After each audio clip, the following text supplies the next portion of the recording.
Have you ever wondered about the cost of living in Canada? Well, you're not alone. Many people from all corners of the globe ponder the same question before making a move to this beautiful country. But what exactly does the cost of living mean? It's essentially a measure of how much it costs to live in a place, taking into account various expenses you might incur in your everyday life. In the case of Canada, the main components of the cost of living include housing, food, transportation, healthcare, and other miscellaneous expenses. Housing, of course, is likely your biggest ticket item, but the cost of your groceries, your commute, and your healthcare can also add up. Then there are those other little things, your morning coffee, your gym membership, your internet subscription, that can also impact your cost of living. So, are you ready to get a better understanding of how much it would cost to live in Canada? Now that we've set the stage, let's dive deeper into the specifics. Housing is often the biggest expense for people, so let's start with that. When you think about settling down in Canada, Toronto and Vancouver are two cities that likely spring to mind. Known for their vibrant culture, diverse population, and economic opportunities, these cities are attractive to many. But how do they stack up in terms of housing costs? Let's start with Toronto. As the largest city in Canada, it's a hub for finance, tech, and culture.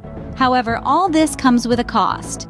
The average monthly rent for a one-bedroom apartment in the city center of Toronto is around 1,700 Canadian dollars. If you look outside the city center, this average drops to around 1,300 Canadian dollars. Now let's hop over to the West Coast and talk about Vancouver. Surrounded by mountains and the Pacific Ocean, it's a city with a stunning natural backdrop. But like Toronto, living here doesn't come cheap. A one-bedroom apartment in the city center of Vancouver will set you back around 2,000 Canadian dollars per month. If you opt for a place outside the city center, the monthly rent drops to about 1,600 Canadian dollars. So, when we put these two cities side by side, Vancouver edges out Toronto as the more expensive city to rent in, especially in the city center. This difference is due to a variety of factors, including demand, availability, and the general cost of living. However, it's important to remember that these are averages, and prices can vary depending on the neighborhood, the size of the apartment, and the amenities offered. As you can see, there's quite a difference in housing costs between Toronto and Vancouver. But don't let these numbers discourage you. Living in either city can be a rewarding experience. It's all about finding the right balance between your housing costs and your lifestyle. So whether you're drawn to the hustle and bustle of Toronto or the picturesque beauty of Vancouver, keep these figures in mind as you plan your move. As you can see, there's quite a difference in housing costs between Toronto and Vancouver. But housing isn't the only cost to consider. Let's take a look at food, transportation, and healthcare. In Canada, the average monthly grocery bill for a single person is around $300. Of course, this can fluctuate depending on your dietary preferences and how often you dine out. For transportation, if you're in a city like Toronto or Vancouver, a monthly transit pass will set you back about $150. If you're driving, remember to factor in the cost of gas, insurance, and maintenance. Now let's talk healthcare. Although Canada is known for its free healthcare, not everything is covered.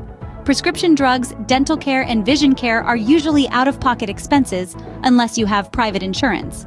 The average Canadian spends approximately $600 per year on these additional healthcare costs. These are important costs to consider when planning your finances in Canada. So, what does this all mean for you? Let's sum it all up.